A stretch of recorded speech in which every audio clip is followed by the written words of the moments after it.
L'histoire d'Éric le Rouge commence par un meurtre. Vers l'an 950, dans le district de Jæren, au sud-ouest de la Norvège, un homme du nom de Thorvald Asvaldsson commet l'irréparable. Les détails exacts de son crime restent flous, noyés dans les brumes du temps et les récits contradictoires des sagas islandaises. Ce qu'on sait avec certitude, c'est que le Thing, l'Assemblée des hommes libres, prononce la sentence la plus terrible pour un viking, le bannissement. Thorvald doit quitter sa terre natale, abandonner ses biens, couper les liens avec sa famille élargie. Pour le jeune Éric, qui n'a alors qu'une dizaine d'années, ce verdict bouleverse tout. La vie qu'il connaissait s'effondre en quelques mots. Son père n'est plus un homme respectable de Jæren, mais un proscrit.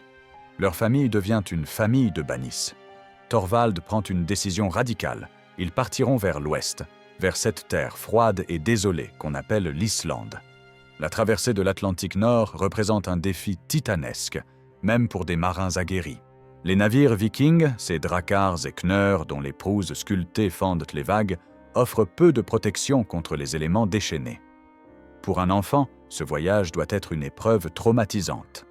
Le vent glacial qui fouette le visage, les embruns salés qui brûlent les yeux, les vagues qui menacent constamment de briser le navire en deux. Éric apprend dès son plus jeune âge que la mer ne pardonne aucune erreur, aucune faiblesse. La famille s'installe dans l'ouest de l'Islande, à Drangar, dans une région appelée Hornstrandir. L'Islande vient d'être colonisée depuis moins d'un siècle par des Norvégiens fuyant la tyrannie du roi Harald à la belle chevelure. Toutes les bonnes terres sont déjà prises. Les nouveaux arrivants doivent se contenter des zones les plus inhospitalières, là où la roche affleure et où le vent glacial descend des montagnes. Thorvald et sa famille doivent tout construire de leurs mains, arracher leur subsistance à une terre qui donne peu. C'est dans cet environnement brutal qu'Éric grandit. Il apprend à survivre dans des conditions extrêmes, à ne compter que sur sa force et sa ruse. Le bannissement de son père lui enseigne aussi une leçon cruciale. La violence a des conséquences, mais ces conséquences peuvent se transformer en opportunités. Son père n'a pas sombré dans le désespoir après son exil, il a reconstruit une vie ailleurs. Cette résilience forge le caractère du jeune Éric. Les cheveux et la barbe rousse d'Éric deviennent sa marque distinctive. Dans une société où la plupart des hommes sont blonds ou bruns, cette couleur peu commune attire l'attention. Ses contemporains commencent à l'appeler Eirik Raudi, Éric le Rouge. Ce surnom pourrait aussi refléter son tempérament violent, cette rage qui couve sous la surface et qui, un jour, explosera comme celle de son père. Vers 975, Thorvald meurt.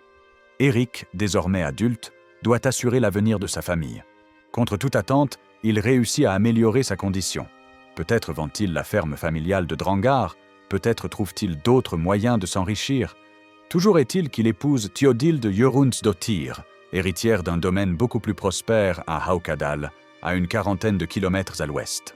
Ce mariage avantageux transforme Éric d'un fils de banni en propriétaire terrien respectable. Il construit une ferme, acquiert des esclaves, élève du bétail. Pendant quelques années, la vie semble sourire à Éric le Rouge. Vers 980, tout bascule à nouveau. Un incident apparemment banal déclenche une cascade de violence qui change le cours de la vie d'Éric. Ces esclaves provoquent accidentellement un glissement de terrain qui détruit la maison de son voisin Valthiof. Dans la société viking, où l'honneur et la compensation sont essentiels, un tel accident exige réparation. Mais Eyjolf le Fou, parent de Valthiof, choisit une vengeance directe. Il tue les esclaves d'Éric. Pour Éric, cette exécution sommaire représente une insulte intolérable. Ces esclaves ont de la valeur, certes, mais surtout, son honneur a été bafoué. Dans un accès de rage, il tue Eyjolf et un autre homme nommé Holmgang Hrafn. Le sang appelle le sang. Le Thing de Haukadal se réunit et prononce le verdict. Éric est banni de Haukadal pour 3 ans. Ce premier bannissement force Éric à déménager vers l'île d'Oxney, au large de la côte occidentale de l'Islande. Mais son tempérament violent ne se calme pas. Une nouvelle dispute éclate, cette fois autour d'objets apparemment insignifiants mais chargés de symbolisme. Les 7 stokkr, ces poutres ornées de symboles vikings que son père avait rapportés de Norvège. Éric les avait prêtés à un voisin nommé Thorgest pendant la construction de sa nouvelle maison. Quand il vient les récupérer, Thorgest refuse de les rendre. Pour comprendre la gravité de cet affront, il faut saisir l'importance des setstokkers dans la culture viking.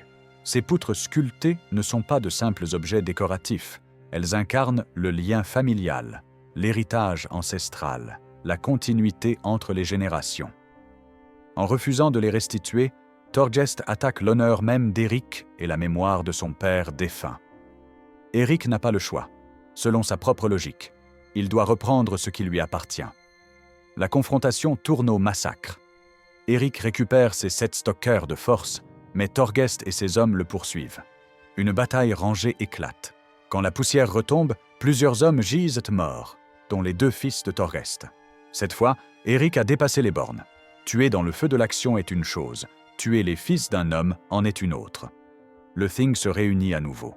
L'Assemblée des hommes libres examine les faits, écoute les témoignages, pèse les arguments. Le verdict tombe comme un couperet. Éric le Rouge est banni d'Islande pour 3 ans. 3 années d'exil total. Il doit quitter l'île avant le début de l'hiver. Sinon, n'importe qui peut le tuer impunément. Ses biens restent à Théodild, mais lui doit partir, seul contre les éléments. Ce second bannissement aurait pu briser Éric. Banni de Norvège par association avec son père, banni de Haukadal, maintenant banni de toute l'Islande. Beaucoup d'hommes, dans sa situation, auraient sombré dans le désespoir. Mais Éric possède une qualité rare, il transforme chaque catastrophe en opportunité. Si l'Islande ne veut plus de lui, il trouvera une nouvelle terre. Et il connaît déjà sa destination. Depuis des décennies, les marins islandais racontent une histoire étrange. Vers 900, un navigateur norvégien nommé Gunnbjörn Ulfsson a été détourné de sa route par une tempête alors qu'il naviguait vers l'Islande. Poussé loin vers l'ouest par des vents contraires, il aperçoit une terre inconnue, des montagnes enneigées qui percent l'horizon. Mais Gunnbjörn ne débarque pas. Il corrige sa route et rentre en Islande, où il raconte son observation. Cette terre mystérieuse porte désormais le nom de Gunnbjörnareyjar, les îles de Gunnbjörn.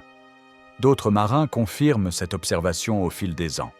Par temps clair, depuis les hautes montagnes de l'ouest de l'Islande, on peut apercevoir des pics enneigés à l'horizon, à environ 280 km à l'ouest. Cette terre existe bel et bien, mais personne n'a encore tenté de s'y établir. Les Vikings préfèrent les terres connues, les routes établies, les colonies existantes. L'inconnu fait peur, même aux plus braves. Éric n'a pas ce luxe de la prudence. Il n'a nulle part où aller. Aucune colonie qui l'accueillera. Son bannissement le force à jouer le tout pour le tout. En 982, il prépare son expédition. Il rassemble une équipe d'hommes prêts à le suivre dans l'inconnu. Des marginaux comme lui, des seconds fils sans héritage, des aventuriers en quête de fortune. Il embarque sa famille, ses animaux, ses provisions. Son navire est un kneur, ces bateaux de commerce viking plus larges et plus stables que les dracars de guerre, conçus pour transporter du fret sur de longues distances. La traversée vers l'ouest est périlleuse. L'océan Atlantique Nord, même en été, reste dangereux. Les tempêtes peuvent surgir sans préavis, les brouillards épais réduisent la visibilité à quelques mètres, les icebergs dérivent silencieusement dans les courants froids. Les Vikings naviguent sans boussole, sans carte précise. Ils se repèrent grâce au soleil quand il est visible, observent les étoiles la nuit, étudient les vagues et les courants, suivent les oiseaux migrateurs. Après plusieurs jours de navigation, Éric aperçoit enfin la terre. Mais l'approche se révèle impossible. Une barrière de glace flottante bloque l'accès à la côte est. Les icebergs s'entrechoquent avec un bruit de tonnerre, créant un mur impénétrable. Éric doit changer de plan. Il longe la côte vers le sud, contournant la pointe méridionale de cette terre inconnue. La banquise s'éclaircit progressivement. Finalement, sur la côte sud-ouest, il trouve un fjord accessible, protégé des vents dominants par des montagnes. La terre qu'Éric découvre en débarquant défie toute description pour un viking habitué aux paysages islandais. D'immenses fjords s'enfoncent profondément dans les terres, leurs eaux sombres encadrées par des falaises verticales. Des glaciers colossaux déversent leurs langues de glace jusqu'à la mer. Mais dans les vallées protégées, au fond des fjords, Éric trouve autre chose. De l'herbe verte, des saules nains, des bouleaux bas. L'été arctique, bref mais intense, permettent à la végétation de pousser. Les eaux regorgent de poissons, les phoques abondent sur les rochers, les oiseaux de mer nichent par milliers sur les falaises. Eric comprend immédiatement le potentiel de cette terre. Elle n'est pas aussi verte que l'Irlande ou même que l'Islande, mais elle offre des pâturages pour le bétail, de l'eau douce en abondance, du gibier et du poisson. Surtout, elle est vide. Aucun autre viking ne s'y est établi. Celui qui colonisera cette terre en deviendra le maître incontesté. Eric ne se contente pas de s'installer au premier endroit accessible. Pendant 3 ans, il explore systématiquement cette nouvelle terre. Il remonte les fjords un par un, testant les zones de pâturage, identifiant les meilleurs sites pour construire des fermes. Il navigue vers le nord le long de la côte ouest, découvrant d'immenses étendues de terre vierge. Il atteint l'île de Disco, à plus de 1000 km au nord de son point de débarquement initial. Cette exploration méthodique révèle à Eric l'immensité de sa découverte. La terre qu'il a trouvée s'étend sur des milliers de kilomètres. Elle possède 2 régions particulièrement propices à l'élevage. Une zone au sud-ouest, près de son lieu de débarquement initial, et une autre plus au nord-ouest. Les 2 zones offrent des fjords profonds, des vallées protégées, des prairies où le bétail peut paître en été.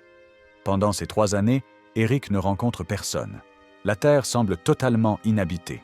En réalité, des populations inuites vivent dans les régions plus septentrionales, mais elles évitent les zones côtières du sud-ouest où Eric établit son camp de base.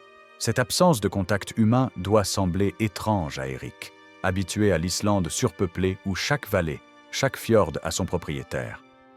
Eric utilise ce temps pour réfléchir à sa stratégie.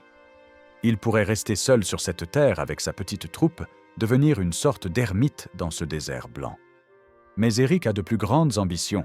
Il veut fonder une colonie viable, attirer d'autres Islandais, créer une société nouvelle où il serait le chef suprême.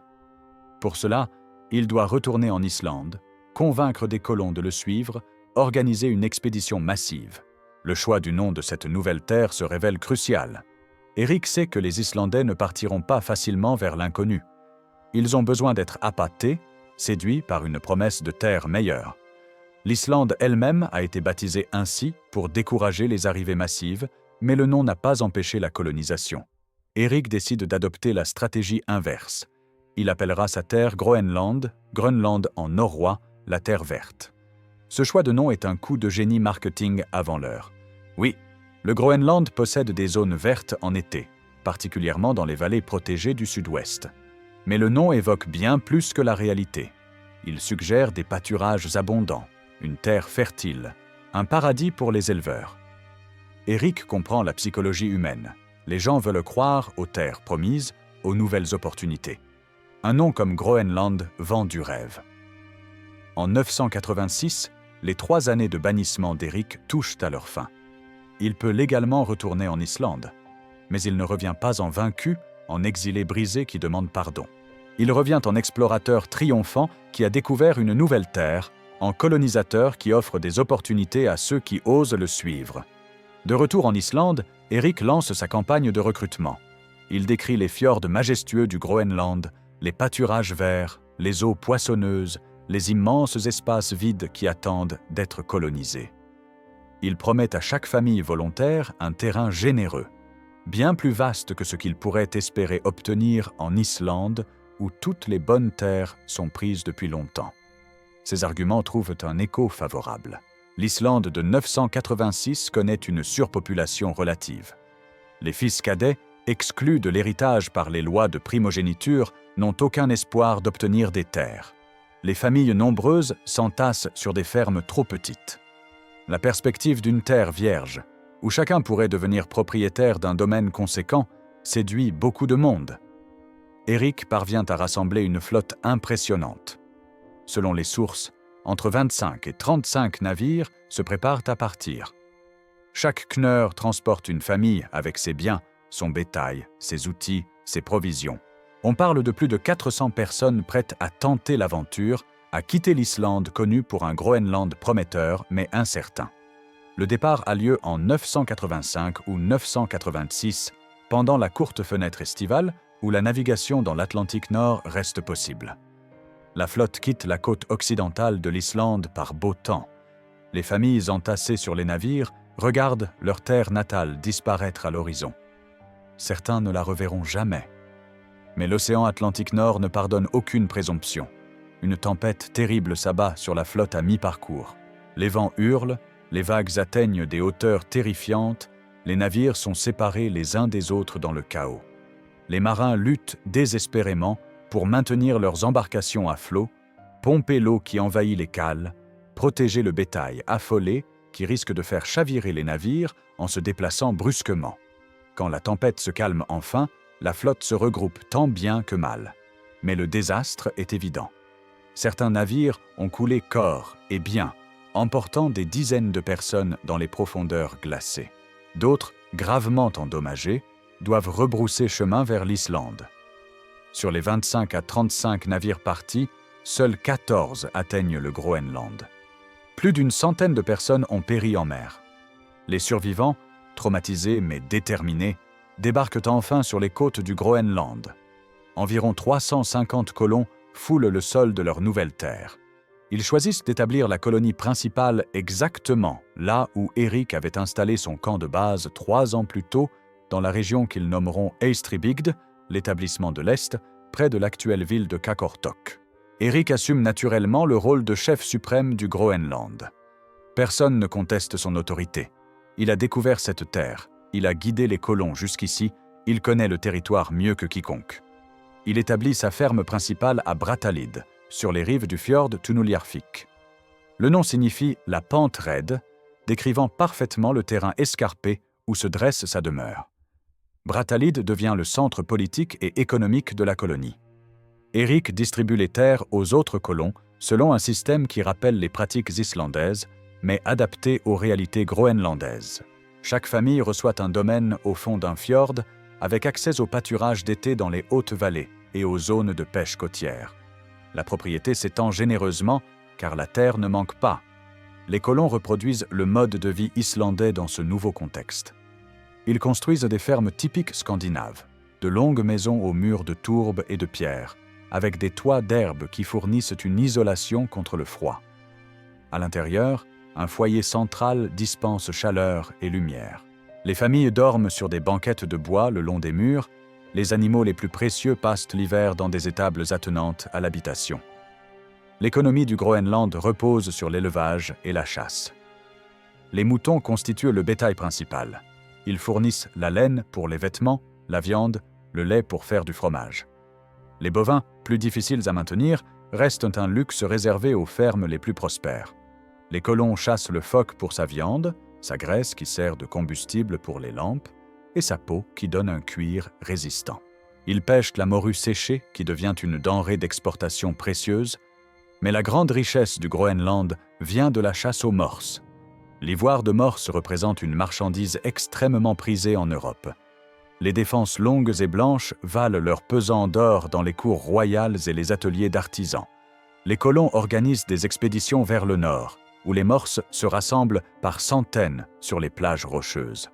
Ces chasses dangereuses, menées en été quand la banquise recule, rapportent d'énormes profits. Les fourrures d'ours polaires constituent un autre produit d'exportation lucratif. Un manteau d'ours polaire symbolise le luxe ultime pour les nobles européens. Les colons échangent également les peaux de renards arctiques, les plumes d'eider, les cordes tressées en peau de morse. En retour, ils importent ce qui leur manque cruellement, du bois de construction, du fer pour les outils et les armes, du grain pour compléter leur alimentation. La colonie se structure politiquement sur le modèle islandais. Les fermiers se réunissent en assemblée locale pour régler les disputes, juger les crimes, prendre les décisions collectives. Erik préside ces assemblées, mais il ne peut imposer sa volonté contre l'avis de la majorité. C'est une société d'hommes libres, pas une monarchie. Néanmoins, le prestige d'Erik en tant que découvreur et colonisateur lui confère une autorité morale considérable.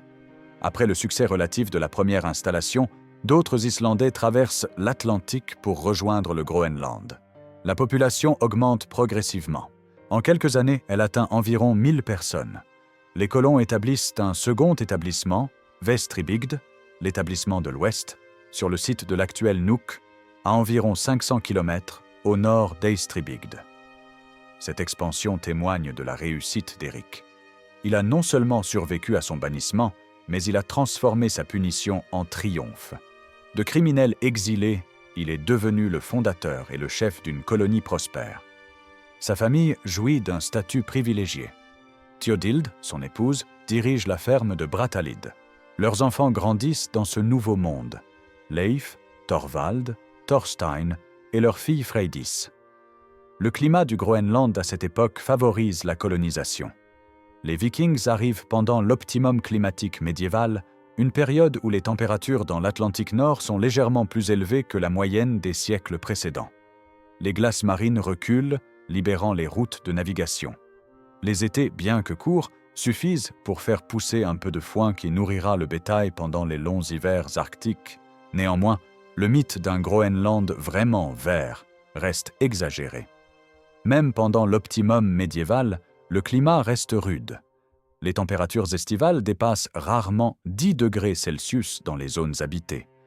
Les hivers apportent des froids intenses, avec des températures plongeant à moins 30 ou moins 40 degrés. La majorité de l'île reste recouverte par une calotte glaciaire gigantesque. Les zones habitables se limitent aux étroites bandes côtières du sud-ouest. La vie quotidienne exige un travail acharné. Les hommes chassent et pêchent, entretiennent les bâtiments, fabriquent les outils. Les femmes filent la laine, tissent les vêtements, préparent la nourriture, s'occupent des enfants.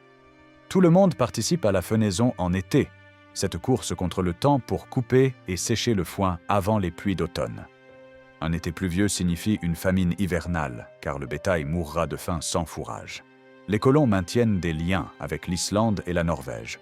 Des navires font la traversée chaque été, transportant les marchandises d'exportation vers l'Europe et ramenant les produits essentiels. Ces voyages maritimes restent dangereux. Beaucoup de navires disparaissent en mer, leurs équipages perdus à jamais dans les eaux glacées de l'Atlantique Nord. Vers l'an 1000, un événement majeur bouleverse la société nordique, la christianisation. Le roi Olaf Tryggvason de Norvège mène une campagne agressive pour convertir ses sujets. Il envoie des missionnaires en Islande, menace de représailles commerciales, utilise tous les moyens de pression disponibles. En 1000, l'Althing islandais vote la conversion officielle au christianisme, marquant un tournant historique. Leif, le fils aîné d'Éric, se trouve en Norvège quand cette vague chrétienne déferle sur la Scandinavie. Le jeune homme, intelligent et ambitieux, comprend que le pouvoir se déplace vers cette nouvelle religion. Il accepte le baptême des mains du roi Olaf lui-même. Le roi lui confie ensuite une mission: ramener le christianisme au Groenland, convertir les colons, établir l'Église dans cette terre lointaine. Il lui offre même un prêtre pour l'accompagner. Leif retourne au Groenland avec son nouveau chapelain. Il prêche la nouvelle foi, explique les enseignements chrétiens, raconte les miracles du Christ. Beaucoup de colons, déjà familiers avec les histoires chrétiennes entendues en Islande, acceptent le baptême. Théodilde, l'épouse d'Éric, se convertit avec enthousiasme. Elle fait même construire une petite église près de Brattahlid, la première église chrétienne du Groenland. Mais Éric refuse catégoriquement la conversion. Cet homme qui a bravé l'océan, survécu au bannissement, fondé une colonie contre toute attente, refuse de renier les dieux de ses ancêtres. Il reste fidèle à Thor, à Odin, à Freya, aux divinités nordiques qui ont toujours protégé les Vikings. Pour Éric, abandonner les anciens dieux serait trahir sa propre identité, renier tout ce qui fait de lui un Viking. Ce refus crée des tensions dans son propre foyer. Théodilde, désormais chrétienne fervente, refuse de partager le lit d'un païen. Les relations conjugales entre Éric et son épouse se détériorent gravement. Éric se retrouve isolé dans sa propre maison, chef respecté de la colonie, mais rejeté par sa femme au nom de sa nouvelle foi. Cette situation illustre le déchirement de toute une génération. Les Vikings doivent choisir entre leurs traditions ancestrales et une nouvelle religion qui promet le salut éternel. Beaucoup, pragmatiques, optent pour le christianisme en conservant secrètement leurs anciennes croyances. D'autres, comme Éric, refusent le compromis.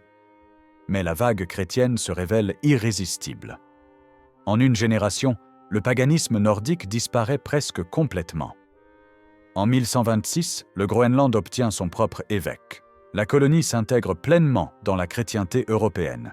On construit des églises dans les principales fermes.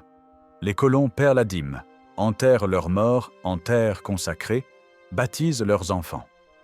Le paganisme d'Éric devient un vestige d'une époque révolue.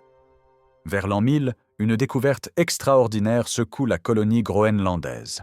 Un marchand nommé Bjarni Herjolfsson raconte une histoire incroyable. Quelques années plus tôt, en naviguant d'Islande vers le Groenland, une tempête l'a poussé loin vers l'ouest. Il a aperçu des terres inconnues, des côtes boisées, des plages blanches, mais il n'a pas débarqué. Il a simplement corrigé sa route et continué vers le Groenland. Leif Erikson écoute ce récit avec fascination. Si des terres existent encore plus à l'ouest du Groenland, elles pourraient offrir des ressources précieuses, notamment le bois qui manque cruellement au Groenland. Il achète le navire de Bjarni, recrute un équipage de 35 hommes et prépare une expédition d'exploration. Eric voudrait se joindre au voyage. Découvrir de nouvelles terres reste sa passion. Mais le destin en décide autrement. Alors qu'Eric chevauche vers le navire le jour du départ, son cheval trébuche et le projette au sol. Eric se blesse gravement. Dans sa mentalité superstitieuse, cette chute représente un mauvais présage, un avertissement des dieux. Il décide de rester au Groenland et laisse Leif partir sans lui. Leif et son équipage naviguent vers l'ouest pendant plusieurs jours. Ils atteignent d'abord une terre stérile couverte de pierres plates qu'ils nomment Helluland, probablement l'actuelle île de Baffin. Ils continuent vers le sud et découvrent une terre boisée qu'ils appellent Markland, sans doute le Labrador actuel. Puis, toujours plus au sud, ils trouvent une terre accueillante où pousse une vigne sauvage produisant des baies. Leif nomme cette région Vinland, la terre des vignes. Les explorateurs établissent un camp de base, construisent des abris, explorent les environs. Ils trouvent du saumon dans les rivières, du gibier dans les forêts et ces précieuses vignes sauvages. Le climat semble beaucoup plus doux qu'au Groenland. Les jours sont plus longs. Cette terre pourrait accueillir une colonie prospère. Leif retourne au Groenland avec une cargaison de bois et de baies séchées. Son succès déclenche l'enthousiasme dans la colonie. D'autres expéditions suivent. Thorvald, le frère de Leif, part explorer le Vinland. Mais cette expédition tourne au drame quand les Vikings rencontrent les premiers habitants de ces terres, des peuples que les sagas appellent les Skrellings, probablement des Amérindiens Beothuks ou Micmacs. Une confrontation violente éclate. Les Vikings attaquent les Skrellings endormis sous leurs canaux, tuant 8 d'entre eux. Un seul s'échappe. La vengeance ne tarde pas. Une troupe nombreuse de Skrellings contre-attaque. Thorvald meurt dans le combat, tué par une flèche. Les Vikings survivants battent en retraite vers le Groenland, rapportant le corps de Thorvald pour l'enterrer en terre chrétienne. Malgré ce désastre, les Groenlandais tentent encore d'établir une colonie permanente au Vinland. Thorfinn Karlsefni organise une expédition ambitieuse avec environ 65 colons, incluant des femmes et du bétail. Ils passent plusieurs saisons au Vinland, construisant des fermes, défrichant des champs. Un enfant naît même pendant cette tentative de colonisation, Snorri Karlsefni, premier Européen né sur le continent américain. Mais les relations avec les Skrellings se détériorent rapidement. Au début, les deux groupes commercent pacifiquement. Les Vikings échangent du tissu rouge et du lait contre des fourrures. Puis les tensions montent. Les Skrellings, beaucoup plus nombreux, attaquent la colonie. Les Vikings, excellents guerriers mais en infériorité numérique, comprennent qu'ils ne peuvent tenir indéfiniment. Ils abandonnent le Vinland et retournent au Groenland vers 1006 ou 1007. Freydis, la fille d'Eric, mène une dernière expédition vers 1008. Mais cette tentative se termine en massacre interne, les Vikings s'entretuant dans des querelles de pouvoir. Le Vinland, ce pays prometteur, reste finalement inexploité par les Scandinaves. Ces expéditions au Vinland ont néanmoins un impact historique majeur. Elles prouvent que les Vikings ont atteint l'Amérique du Nord près de 500 ans avant Christophe Colomb. En 1960, les archéologues Helge et Anne Steen Ingstad découvrent à Lens, aux Meadows, à la pointe nord de Terre-Neuve, les vestiges incontestables d'une colonie viking datant de l'an 1000. Des maisons aux murs de tourbe, une forge, des objets typiquement nordiques. La preuve scientifique que les sagas disaient vrai. Éric le Rouge ne participe à aucune de ces expéditions au Vinland. Sa blessure lors de sa chute de cheval l'a peut-être affaibli durablement. Ou peut-être, à plus de 50 ans, sent-il simplement que son temps d'explorateur est révolu. Il règne sur le Groenland depuis Brattahlid, arbitrant les disputes, présidant les assemblées, maintenant l'ordre dans sa colonie. Les dernières années d'Éric restent obscures. Les sagas divergent sur la date exacte de sa mort. La saga des Groenlandais affirme qu'Éric meurt pendant l'hiver qui suit le premier voyage de Leif au Vinland, donc vers l'an 1000 ou 1001. La saga d'Éric le Rouge, plus généreuse, le fait vivre plus longtemps, jusqu'à la tentative de colonisation de Thorfinn Karlsefni vers 1010. La cause de sa mort reste également incertaine. Certaines sources mentionnent qu'il meurt des complications de sa chute de cheval, cette blessure qui l'a empêché d'accompagner Leif. D'autres évoquent une épidémie qui ravage la colonie en 1002, emportant de nombreux colons. Éric, affaibli par l'âge et les privations d'une vie de violence, pourrait avoir succombé à cette maladie. Quelle que soit la date et la cause exacte, Éric le Rouge meurt au Groenland, la terre qu'il a découverte et colonisée. Il ne revoit jamais la Norvège de son enfance ni l'Islande de son exil.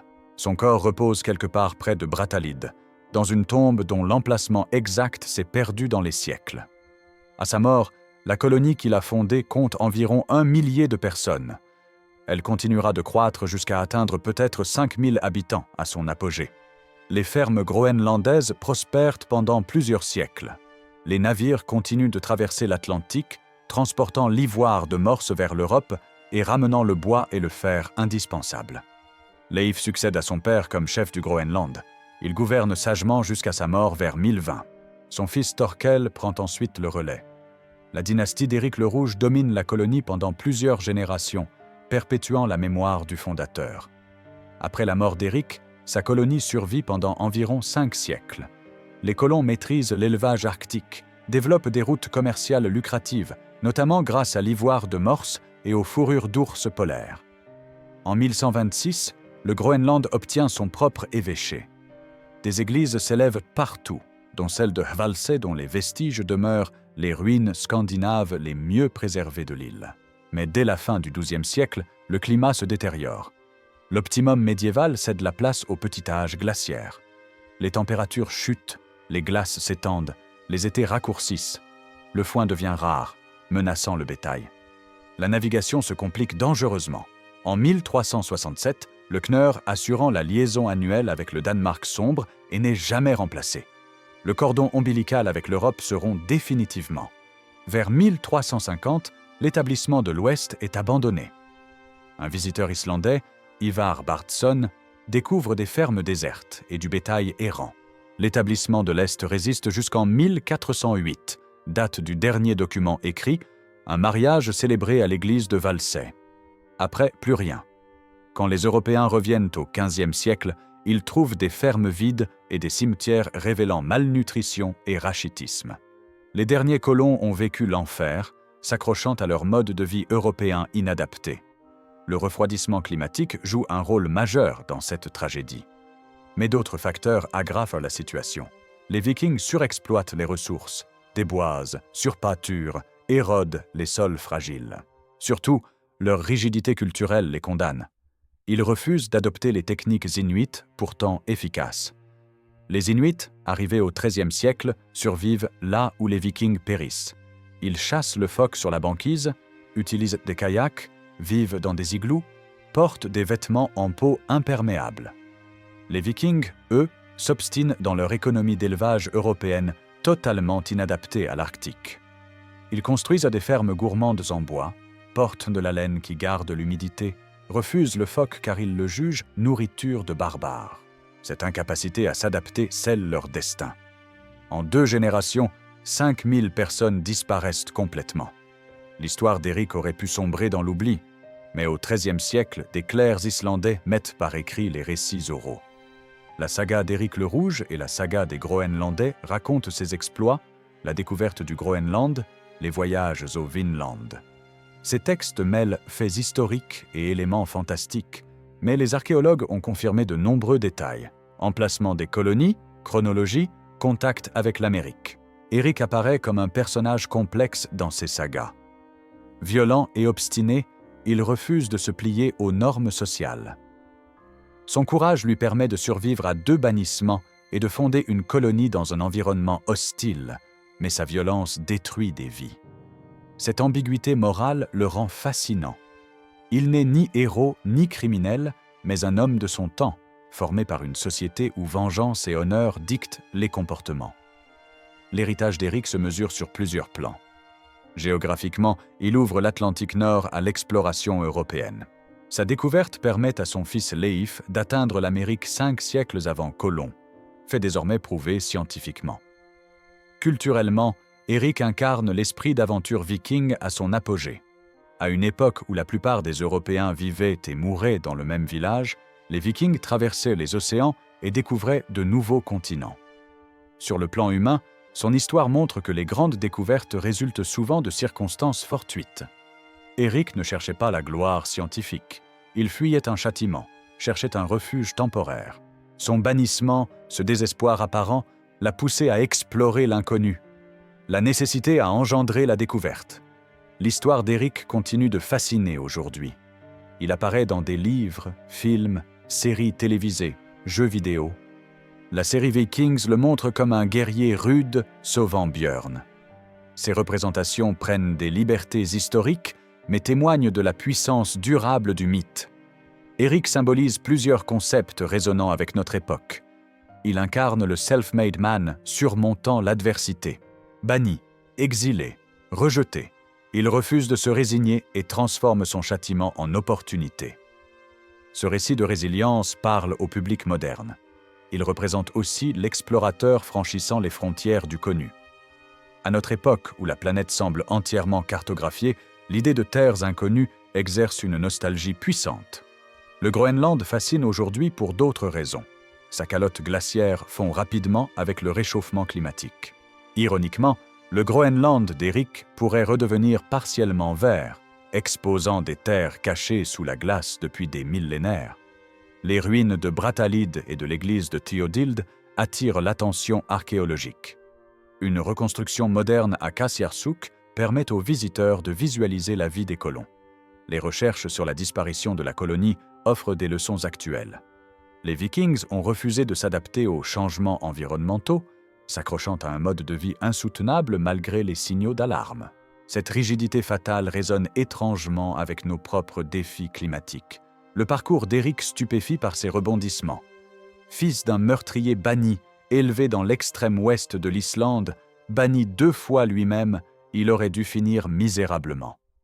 Au lieu de cela, il découvre une terre nouvelle, fonde une colonie qui survit 5 siècles et son nom traverse un millénaire. Son histoire illustre le rôle du hasard dans les destinées humaines. Sans le meurtre de son père, Éric serait resté en Norvège dans l'anonymat. Sans ses propres crimes, il n'aurait jamais exploré l'Ouest. Mais le hasard n'explique pas tout. Éric possédait des qualités exceptionnelles: courage, détermination, capacité à convaincre, talent pour la survie. Ces traits, combinés aux circonstances, ont produit un destin extraordinaire. Son histoire rappelle que les personnages historiques restent profondément humains, avec leurs contradictions. Éric a tué plusieurs hommes, refusé le christianisme malgré sa famille, exagéré les qualités du Groenland pour attirer des colons. Faut-il le juger avec nos standards modernes? Il vivait dans une société où vengeance et honneur primèrent. Le juger avec nos valeurs serait anachronique. Ce qui reste incontestable, c'est son impact durable. Éric a changé la carte du monde, ouvert de nouvelles routes maritimes, établi une tête de pont européenne en Amérique. Sa colonie a échoué, certes, mais 5 siècles de présence ne constituent pas un échec mineur. Sa disparition enseigne des leçons précieuses sur l'adaptation, les dangers de la rigidité culturelle, l'importance de respecter les limites environnementales. Éric demeure fascinant car il échappe aux catégorisations simples.